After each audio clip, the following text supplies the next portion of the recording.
Statement में कोई नई बात नहीं लगती है।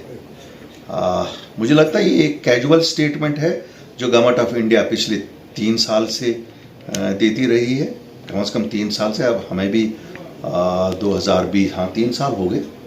मुझे लगा जब हम पहले दिन मिले थे तब भी टोटल हमें ये अंडरस्टैंडिंग दी गई थी कि इलेक्शन बहुत जल्दी होंगे जम्मू एंड कश्मीर में और स्टेटहुड भी बहाल हो जाएगी। तो दीज आर कैजुअल स्टेटमेंट्स। इसमें वो सीरियसनेस जो जम्मू कश्मीर का अवाम सोचता था कि सुप्रीम कोर्ट में कोई गवर्नमेंट ऑफ इंडिया कमिटमेंट करेगा कि कल इलेक्शन है, परसों इलेक्शन, तो हमें भी पता है। इसमें कोई नई बात नहीं आई है और ऐसा भी नहीं है कि हमें कोई शक है कि इलेक्शन नहीं होंगे। तो अब 10 साल बाद भी हो सकते हैं, 5 साल बाद भी हो सकते हैं, 5 दिन बाद भी हो सकते हैं।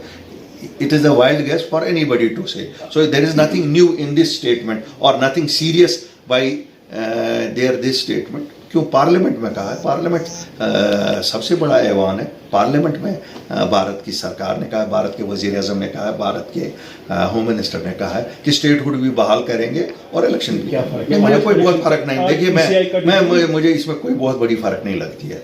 गवर्नमेंट इलेक्शन कमीशन हो या गवर्नमेंट ऑफ इंडिया हो, ये बात आप किस अंदाज में बोलेंगे, अंदाज बदल गया होगा। क्या आज गवर्नमेंट को, क्योंकि इलेक्शन कमीशन वहाँ नहीं है तो गवर्नमेंट को जवाब देना था, तो गवर्नमेंट के वकील ने जवाब दिया।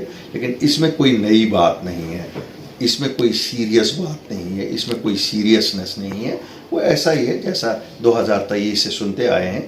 तो ये तो होना ही है, एक दिन तो होना ही है। इस दुनिया में जो इंसान है उसको मरना ही है, ये ऐसा ही स्टेटमेंट है। मरना तो है ही उसको एक दिन। तो without restriction of statehood election होना, कुछ भी हो, हम जब कोई कंडीशनल कभी नहीं, हमने कंडीशंस नहीं मानी है। लोगों की मांग है कि इलेक्शन हो, हमने तो कभी कंडीशनल नहीं किया। लेकिन न वो स्टेटहुड पे कोई ऐसा कोई बयान दे गए, वहाँ वही कहा जो पार्लियामेंट में कहा और वही आज भी। इसलिए मुझे कुछ नहीं लगता है। इसका कतन ये भी मतलब नहीं है कि मैं सोचता हूँ कि यहाँ कुछ ही नहीं होगा। लेकिन they will choose their own time. मुझे नहीं लगता है कि अदालत की वजह से वो कुछ डिफरेंट करने जा रहे हैं। Thank you sir.